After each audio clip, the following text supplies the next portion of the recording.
Welcome to your third video of this series. In this video, we are going to be diving into an adventure with grieving.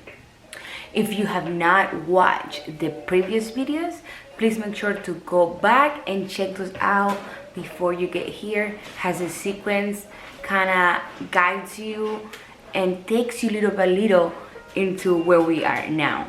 This is Kathy Mendoza, expanding consciousness in a fun and an adventurous way. I apologize if you guys do hear a little bit of noise here and there. Those are my cats. Now that you are in the right place after watching the other previous videos, in this video we are diving into grieving, and we are going to focus on not just losing somebody through death that you love, but it could be any kind of loss. I will be focusing in this video mostly to death, losing somebody when they die, and going through that grieving process. But I want you to have in mind that if you have not lost somebody through death, you can also use this activity as just with somebody that you lost, and doesn't have to be to death. So a friend, an ex, or something that you just, a person that was a great value for your life and support, and something happened, life happened, and you lost that person out of your life. And before I take you into the activity of this video, I want to share with you two quotes from my book. And the first one goes, we lose people we love people who lose us. We get hurt and we hurt. We make mistakes. We change, we transform. We are humans.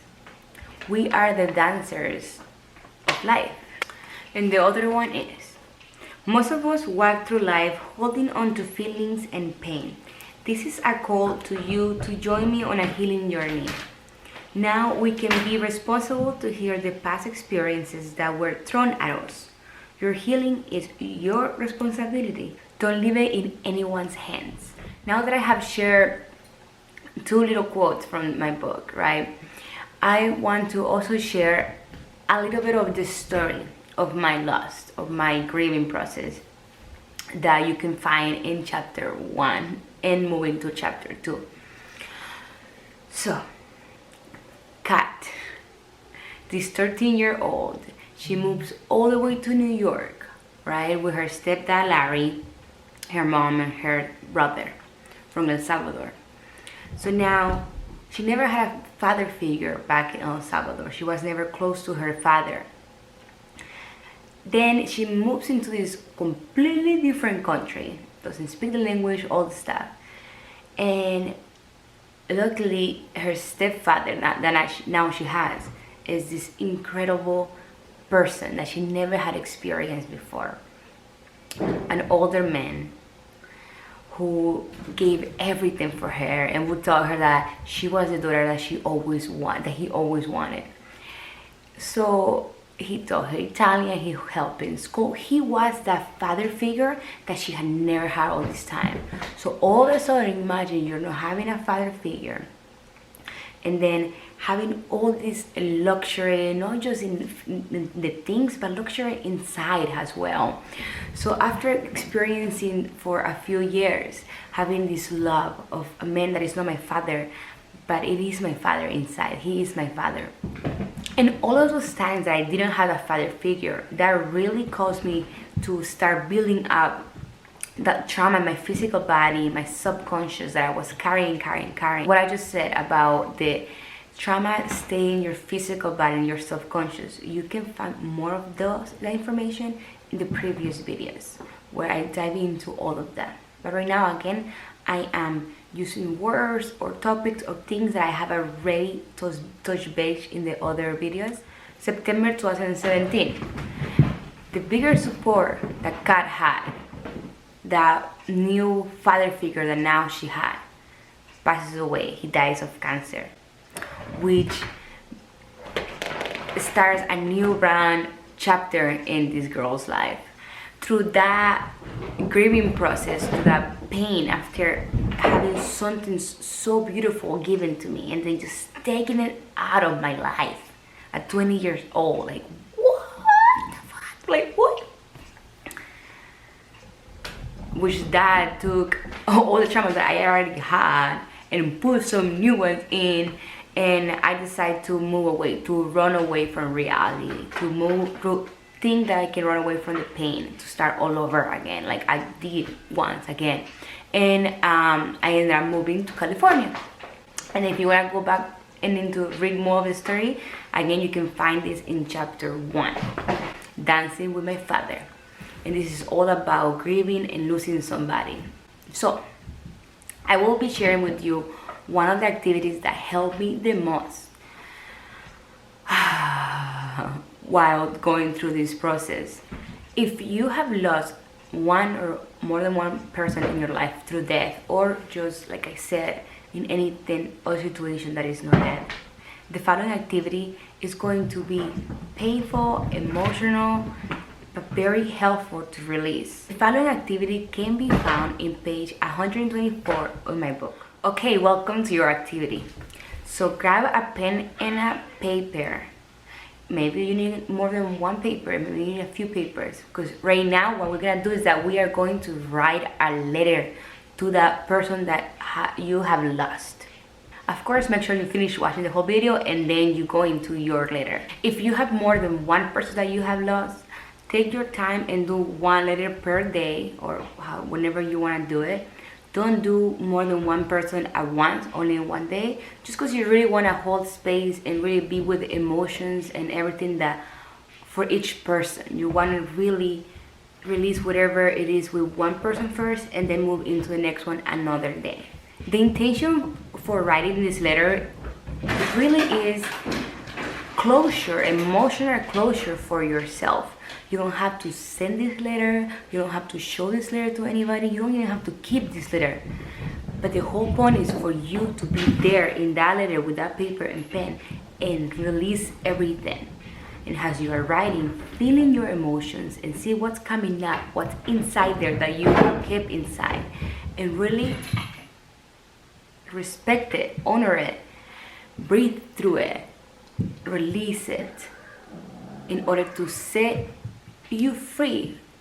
All that you've been carrying from that pain, that guilt, that anger, that sadness, to accept it, to be with it, and release it. Some of the emotions that you may feel coming up while you write this letter are denial, depending on when you lost a person. Denial, anger, pain, memory, guilt, and other emotions. And you just want to be with them. But not just be with them, but really feel them. And really experience it. And just let everything go in whatever way your body's asking you to do it. Crying, punching, screaming. Really have space here for yourself. In this letter, you will write to that person everything that you felt by losing that person.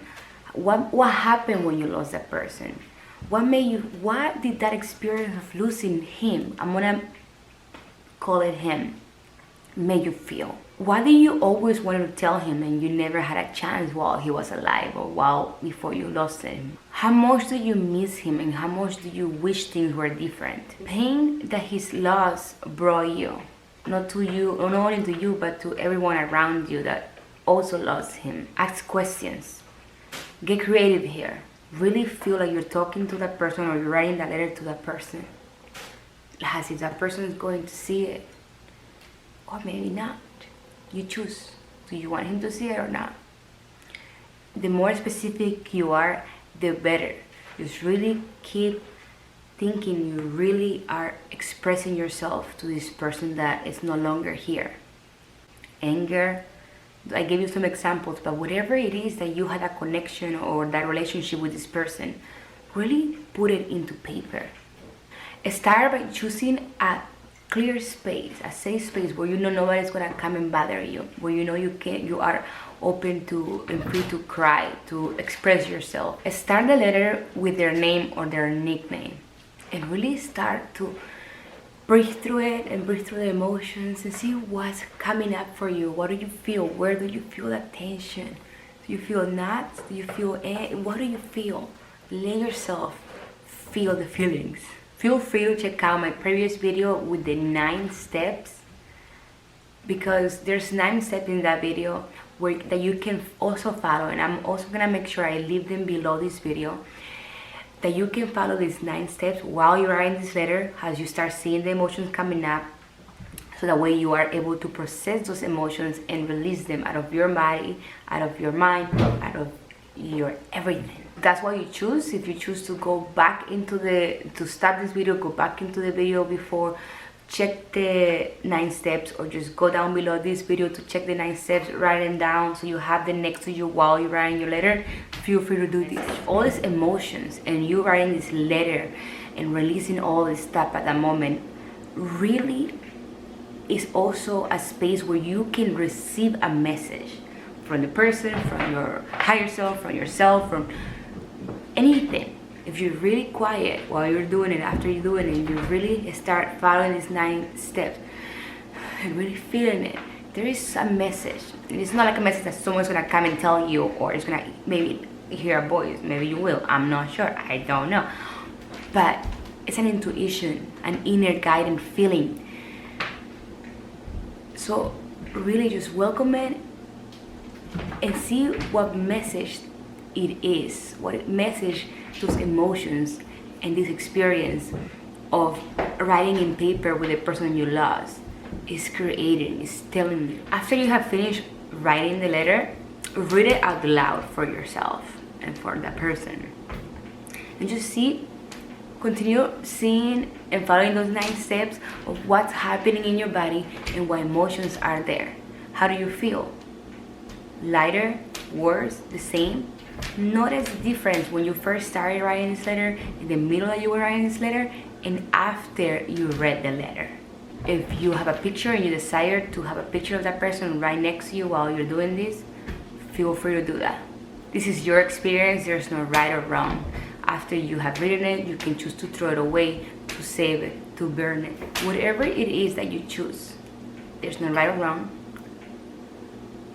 Just follow your intuition and what is best for you. Because you know what's best for you. I don't know what's best for you. I know what's best for me. You know what's best for you. So make sure to check with yourself. What do I want to do with this letter? Do I want to continue writing more? Trust yourself. And once all that experience is done, I recommend you to journal your experience, and maybe the whole week afterwards, because you may notice that emotions, things come up, memories, that still want to come out.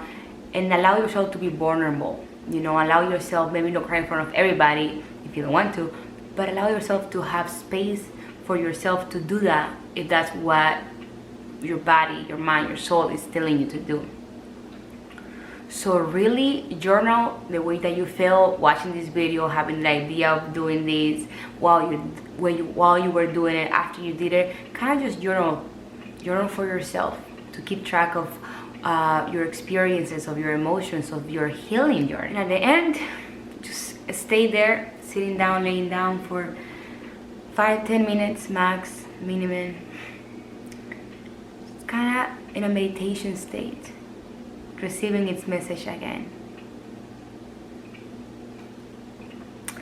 And that's this activity for this video. I hope it helps. I hope you enjoy it and you connect and you release and whatever it is meant to do and be for you. Thank you so much for continuing following me. Thank you so much for continuing watching these videos. Thank you for existing, and I'll see you in the next video. Great job. Enjoy. Share with me any feedback that you want to share of how it went, what's going on, anything here. I am here. Thank you so much, and namaste. See you in the next video. Ciao. You are always manifesting. The question is, are you manifesting consciously or unconsciously? To manifest is to bring something forth into your physical